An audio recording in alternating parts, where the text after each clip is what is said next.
Olá, boa tarde. Boa tarde. Houston, a quarta maior cidade dos Estados Unidos, está debaixo d'água. 5 pessoas morreram e 5.500 estão em abrigos. No Brasil, chega a 19 o número de vítimas do naufrágio na Bahia. E a maré seca revela destroços de barcos que daram há mais de 100 anos no sul do país. A Alemanha em choque. Um enfermeiro é suspeito de matar 84 pacientes para impressionar colegas. Em tempos de crise, as startups preocupadas com o trânsito estão entre as que mais crescem no Brasil. E uma reportagem especial sobre os profissionais de saúde do bem. Hoje você vai conhecer uma médica do SUS apaixonada pela profissão. O Jornal Hoje está começando.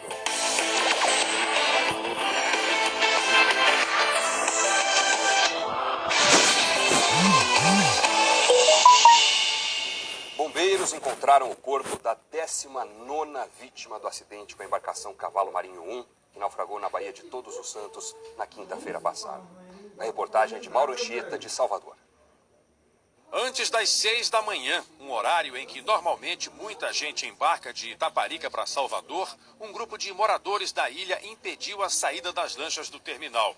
Eles querem melhorias na segurança das embarcações. Nós achamos que a sociedade tinha que interagir e barrar esse processo para que seja feita uma minuciosa análise das embarcações que vão estar prestando esse serviço. As lanchas transportam em média 5.000 passageiros por dia. Mas por causa do protesto, o terminal náutico de Salvador ficou desse jeito. Algumas pessoas até estiveram aqui logo cedo para fazer a travessia para a ilha, mas acabaram tendo que ir de ferryboat, outro tipo de embarcação que não parte desse terminal. As lanchas ficaram a manhã toda atracadas em Salvador. As buscas continuam hoje com 2 embarcações da Marinha. Um adolescente de 12 anos continua desaparecido. Ontem foi encontrado o corpo do eletricista Salvador Souza Santos, de 68 anos, que também estava na Cavalo Marinho 1. Agora o número de mortos subiu oficialmente para 19. A lancha virou na quinta-feira passada, quando saía de Itaparica para Salvador com 124 pessoas a bordo. A Polícia Civil e a Marinha abriram inquérito para apurar as causas, mas só devem apresentar os resultados em 90 dias. Uma equipe de peritos da Marinha veio ontem do Rio de Janeiro para colaborar nas investigações. O tio de Davi Gabriel Monteiro, o menino de 6 meses que morreu por causa da tragédia, diz que a CL Transporte Marítimo, empresa dona da embarcação, não está dando a assistência prometida. Acompanhamento nenhum a empresa está dando. Psicológico, assistência social, psiquiatra. E a mãe do pequeno Davi está muito abalada, ela precisa de acompanhamento. A CL Transporte Marítimo não respondeu às nossas ligações. O dono da embarcação, Capitão Ribeiro, que naufragou na semana passada no Pará, deve prestar depoimento à polícia novamente agora à tarde em Porto de Mós, no Pará. Segundo a polícia, Alcimar Almeida da Silva será indiciado pelo crime de expor em risco a navegação em área fluvial. E como houve mortes, a pena pode ser agravada. Até agora, 22 pessoas, entre passageiros e tripulação, foram ouvidas. A Capitania dos Portos do Amapá abriu um inquérito para apurar as causas e as responsabilidades do naufrágio. 53 pessoas estavam a bordo e 23 morreram. 5 pessoas morreram e mais de 30.000 estão desalojadas por conta da tempestade tropical Harvey nos Estados Unidos. A cidade mais afetada é Houston, no Texas, que tenta lidar com enchentes sem precedentes. Isso a gente vai dar um pulinho lá nos Estados Unidos, a Nova York, para falar com o nosso correspondente, Tiago Weltz. Tiago, você que está acompanhando essas enchentes, conta pra gente os detalhes lá. Houston, que tem vários problemas agora. Muitos. Agora há pouco, o prefeito de Houston afirmou que os reservatórios de água da cidade foram abertos para impedir que as barragens se rompam. O problema é que essa água liberada pode piorar a situação das áreas que já estão alagadas. A situação é tão complicada que as autoridades fizeram um apelo à população. Os serviços de emergência estão congestionados e elas apelam para que as pessoas não desistam das ligações, que mesmo que demorem para ser atendidas, essas pessoas serão socorridas. Os americanos estão se mobilizando para ajudar como podem. Cidades vizinhas das que foram mais atingidas, como Dallas, estão abrindo centros de convenções para funcionar como abrigos. O presidente americano, Donald Trump, deve ir para a região amanhã. Foram emitidos vários alertas de enchente, tanto no Texas como em Louisiana. Nesses dois estados, o impacto da tempestade já afeta 13 milhões de pessoas. E a situação é caótica em Houston, Texas. Uma cidade inteira debaixo d'água. Moradores estão saindo de casa carregando crianças nos ombros e cruzando ruas que viraram rios. Quem vive na quarta maior cidade dos Estados Unidos está atordoado, sem saber para onde ir. A resposta dos bombeiros, das equipes de resgate, não tem dado conta do número de chamados e o governo pediu o apoio da comunidade. Qualquer pessoa com um barco foi convocada a ajudar. No mutirão de solidariedade, os moradores do Texas tomaram a cidade em botes, motos aquáticas, caiaques, em resgates incontáveis. Esses dois homens enfrentaram a água para salvar uma mulher presa em um caminhão. As equipes oficiais já fizeram mais de 2.000 resgates. Muitos idosos e pessoas com dificuldade de locomoção só conseguiram sair de casa com ajuda. Helicópteros estão sendo usados para retirar pessoas isoladas em casas, presas em telhados. Este morador conta que o nível da água subiu muito rápido. A esposa dele diz que havia correnteza e que ela está feliz por todos estarem bem. As imagens aéreas mostram bairros inteiros submersos. 250 estradas estão bloqueadas pela água ou foram parcialmente destruídas. O centro de convenções de Houston está sendo usado para receber os desabrigados, que chegam sem nada, apenas com as roupas molhadas do corpo. Já são 5.500 pessoas em abrigos e as autoridades afirmam que ainda há centenas de chamados de socorro que não puderam ser atendidos. O prefeito de Houston foi à TV hoje pedir ajuda. Ele disse que a cidade precisa de roupas, remédios, alimento, comida para bebês. O Harvey chegou à costa como um furacão categoria 4, numa escala que vai só até 5. Os ventos de até 200 km por hora causaram destruição em várias cidades. As estimativas falam em um trabalho de anos e gastos de bilhões de dólares para recuperar os prejuízos e as perdas causadas pela tempestade no Texas. E a tempestade tropical deve voltar aos Estados Unidos ainda nessa semana. Vamos falar agora com Eliana Marques, que tem os detalhes.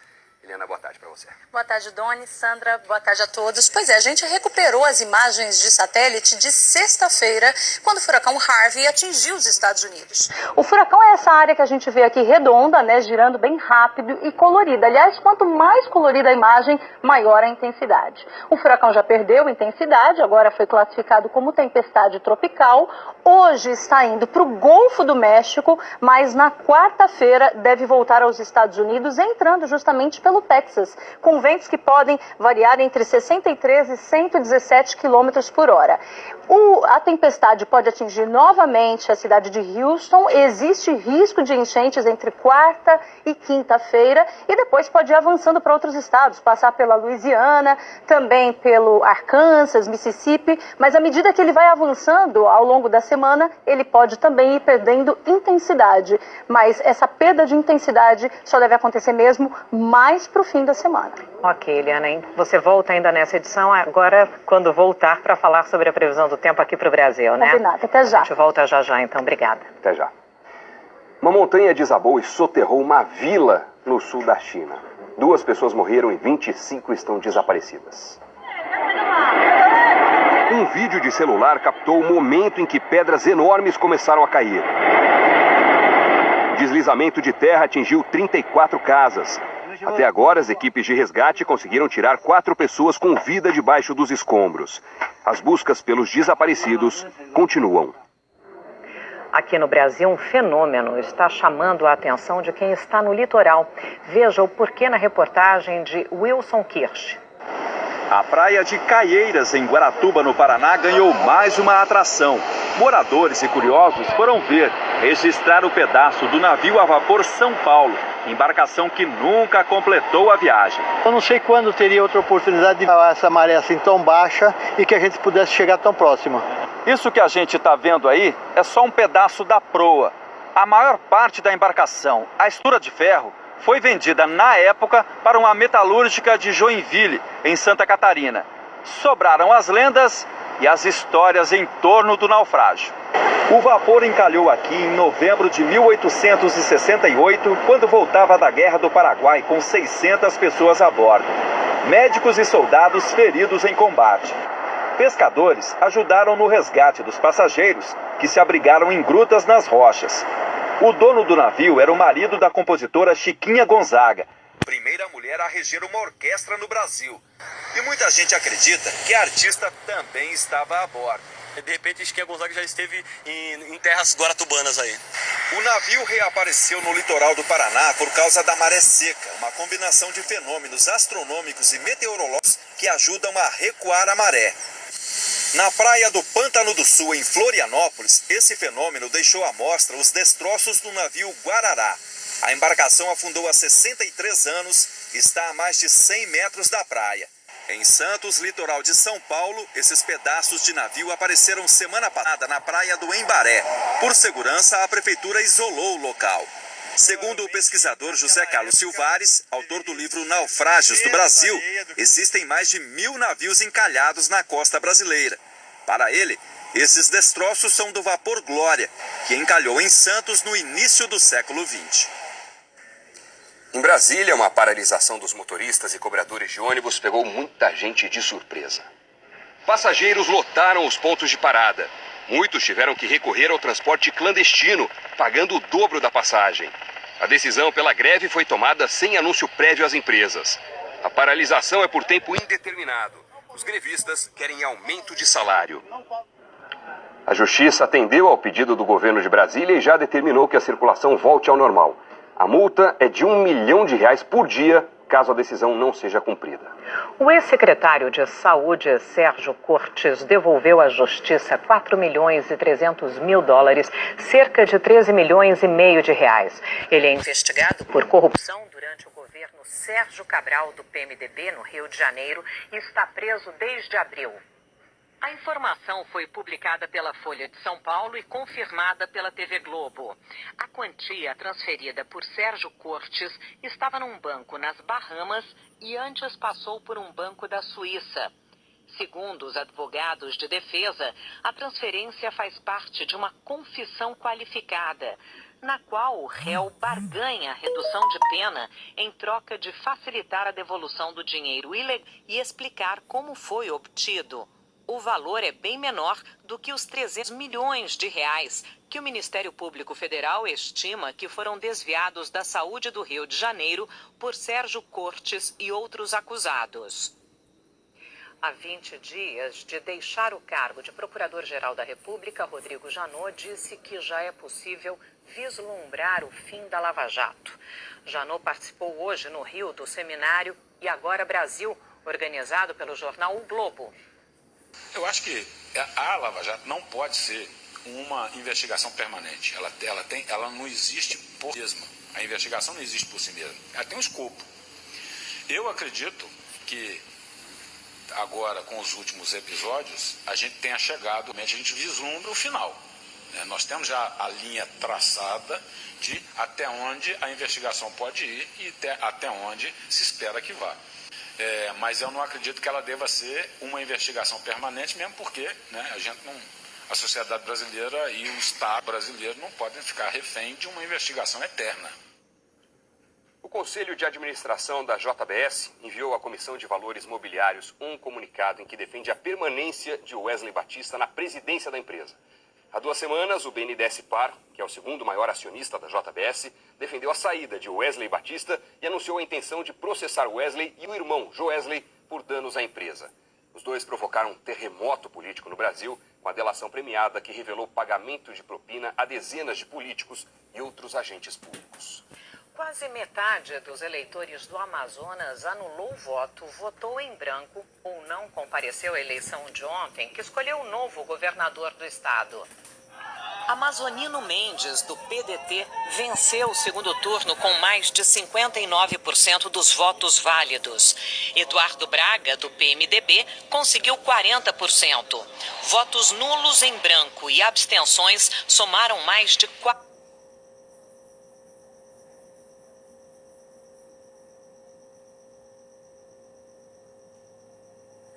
49%. A eleição fora de época foi determinada pela Justiça Eleitoral, que em maio cassou os mandatos do ex-governador José Melo, do PROS, e do vice Henrique Oliveira, do Solidariedade. Os dois foram acusados de compra de votos nas eleições de 2014. A posse de Amazonino Mendes está marcada para 2 de outubro. Será a 4ª vez que ele assume o governo do estado. A dívida pública federal somou 3.341 bilhões de reais em julho, o que representa uma queda leve em relação ao mês anterior. O Tesouro Nacional disse que isso aconteceu porque o resgate de títulos foi superior à emissão de novos papéis. A dívida pública engloba os endividamentos internos e externos de um país. Um estudo feito com as startups brasileiras mostrou que as empresas que criam soluções de mobilidade urbana estão entre as que mais crescem. A reportagem é de Renata Ribeiro. O problema: fazer as compras dos ingredientes para 55 tipos de pizza no cardápio. Nós fazemos 28 cotações com 28 fornecedores por dia. É muita coisa. A solução virou uma ideia de negócio. A gente conecta todos esses produtores e distribuidores que de alguma forma oferecem esses produtos a esses comerciantes, facilitando o processo de cotação, de tomada de crédito e entrega também. Negócios como esse estão crescendo no Brasil. É o que mostra o estudo de uma aceleradora, que trabalha para ajudar no crescimento de empresas inovadoras, as startups. Esse estudo mostra isso. Mais de 190 empreendedores no Brasil trabalhando soluções digitais para resolver problemas de mobilidade, transporte e logística. Se o negócio tem a ver com pessoas e coisas, se movendo de um ponto a outro, essa empresa então é uma autotech. A definição de startups que trazem soluções inovadoras para o setor automotivo, logística, transporte e mobilidade. As grandes cidades brasileiras estão cheias de problemas desse tipo. Por isso, tem inspirado tantos empreendedores. Para melhorar o congestionamento, carona. Para caminhões que pegam a estrada cheios e voltam vazios, compartilhamento de cargas. Para transportadoras com carros parados, gestão de frotas. Cada empresa trouxe uma inovação diferente. O Leonardo já tem 400 clientes. Pensar que no começo do ano passado ele tinha só o protótipo de uma ideia.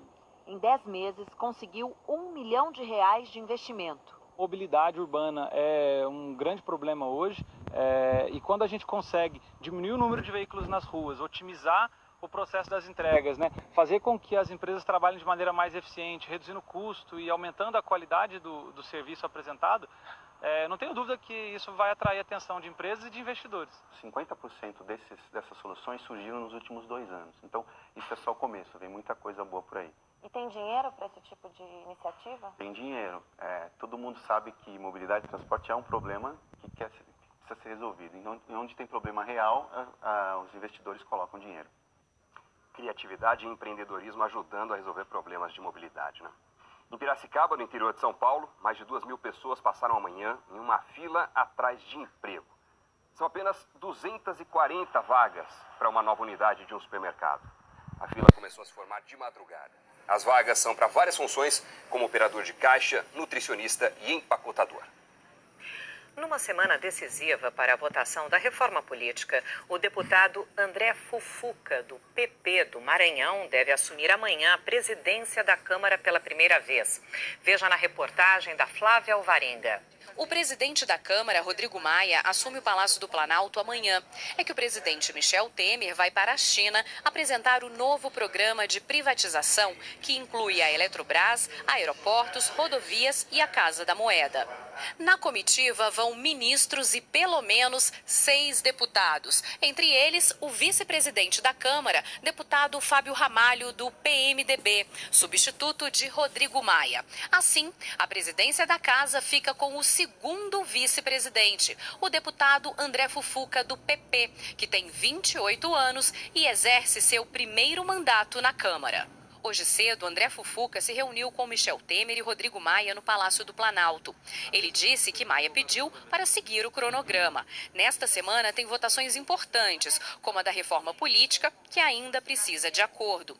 Amanhã, Fufuca vai se reunir com os líderes dos partidos e diz que está seguro. Sei que é muita coisa, sei que são vários assuntos amplos e abrangentes, porém nós iremos procurar colocá-los para votação. E eu acredito que o Congresso não irá se furtar em momento algum do debate. O vice-líder do governo, o deputado Darcísio Peronde, do PMDB, disse que o Planalto confia na condução de Fufuca. Ele é seguro, sereno, com apoio de todos os líderes das bancadas, a liderança do governo. O deputado Fábio Ramalho, vice-presidente da Câmara, diz que vai à China porque é o responsável pelos tratados internacionais na casa. Amanhã, antes da viagem, vai conversar com Rodrigo Maia e que, se for necessário, fica no Brasil. Vou ter uma reunião com ele às 7h30. Eu coloquei para ele, porque a minha viagem, se for necessidade de eu ficar aqui, que eu ficaria aqui se for melhor. Ele acha melhor eu estar presente lá. O deputado Júlio Delgado, do PSB, disse que a oposição vai aproveitar a semana para endurecer o discurso e obstruir as votações. Fica praticamente impossível de implementar essas votações dessas matérias, tendo à frente um deputado que tem inexperiência para conduzir. E ele vai tentar trabalhar num consenso maior possível. Como não há consenso, é muito difícil que a gente possa alcançar alguma votação mais importante ou mais relevante nessa semana. A imprudência de motoristas e a sinalização insuficiente estão elevando o número de vítimas numa das principais rodovias do Sudeste, a Fernão Dias. A reportagem é do Jean Halpe e do Douglas Pina, de São Paulo. Muita pressa, pouca paciência e o motorista força a passagem.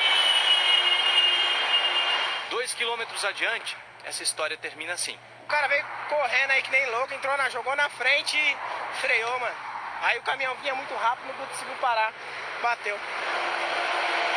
Nós estamos a 80 km por hora. Essa é a velocidade máxima permitida para carros e motos. Caminhões deveriam andar a 60 km por hora. A gente percebe que nem todo mundo leva essa regra a sério. Esse é um dos problemas que a gente encontra aqui na Fernão Dias. E olha que esse é um trecho sinuoso, um trecho de muitas curvas, um dos mais perigosos da rodovia, ainda na região metropolitana de São Paulo.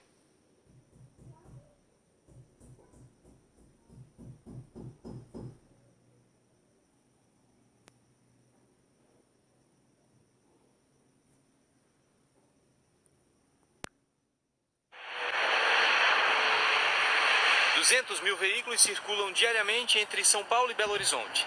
O número de mortes quase dobrou nos 7 primeiros meses do ano, comparando com o mesmo período de 2016. Isso dentro do trecho paulista, onde de janeiro para cá, só com radares móveis, a Polícia Rodoviária Federal flagrou quase 27 mil veículos acima do limite de velocidade.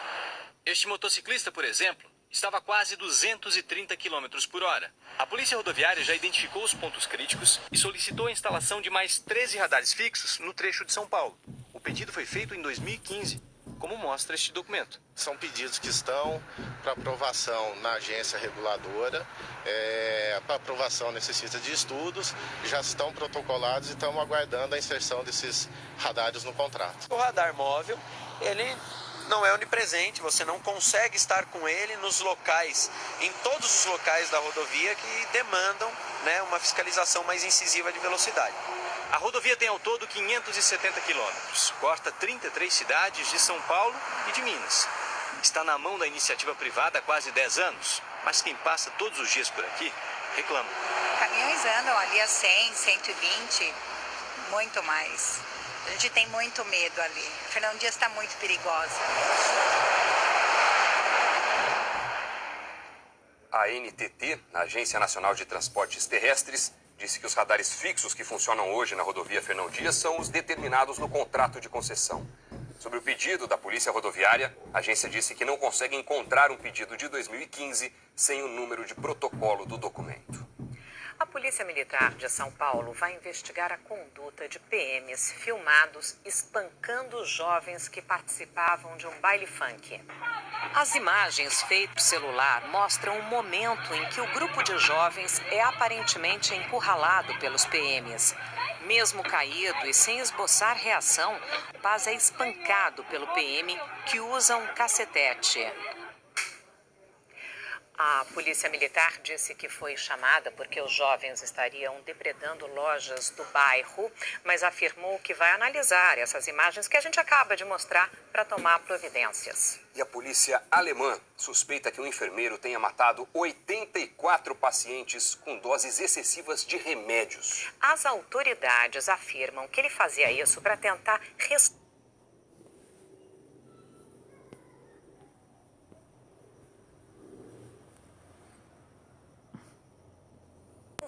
o paciente e conseguir, assim, a aprovação dos colegas. É escabrosa essa história. A gente vai falar com a nossa correspondente Cecília Malan, lá em Londres. Cecília, boa tarde para você. Como é que as autoridades descobriram isso? É inacreditável. Sandra, olha, as desconfianças começaram no início da década passada. Os funcionários de uma clínica onde o enfermeiro trabalhava estranharam o número incomum de ressuscitações e mortes. Só anos depois, a polícia criou uma comissão especial para investigar o caso. E, em 2015, Niels Hogel foi condenado ao assassinato de 2 pacientes e pela tentativa de assassinato de outros 2. No tribunal, ele confessou que aplicava deliberadamente doses excessivas de remédios cardiovasculares para forçar situações de emergência. Ele gostava de ser chamado à UTI, onde tentava exibir suas técnicas de ressuscitação, que claramente não funcionavam toda vez.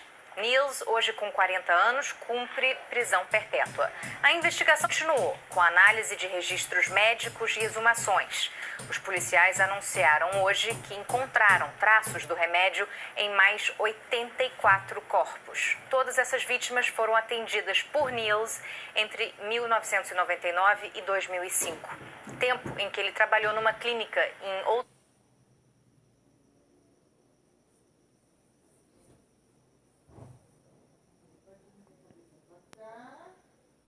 E depois num hospital em Delmenhorst, 2 cidades que ficam no noroeste da Alemanha. 84 assassinatos é impensável, me deixa sem palavras, disse o chefe de polícia. Mas como muitos pacientes foram cremados, o número final dificilmente vai ser conhecido. A polícia acredita ainda que muitas mortes poderiam ter sido evitadas se as autoridades de saúde tivessem agido mais rápido depois que as primeiras suspeitas foram levantadas. O enfermeiro deve ser acusado formalmente até o começo do ano que vem por esses crimes recém-descobertos. Ele já está sendo considerado um dos piores assassinos em série da Alemanha desde a Segunda Guerra Mundial. Sandra. Ok, Cecília, o chefe de polícia ficou sem palavras e nós também, né? Inacreditável. Exatamente. Criminoso e, além de tudo, um enfermeiro incompetente. Induzia condições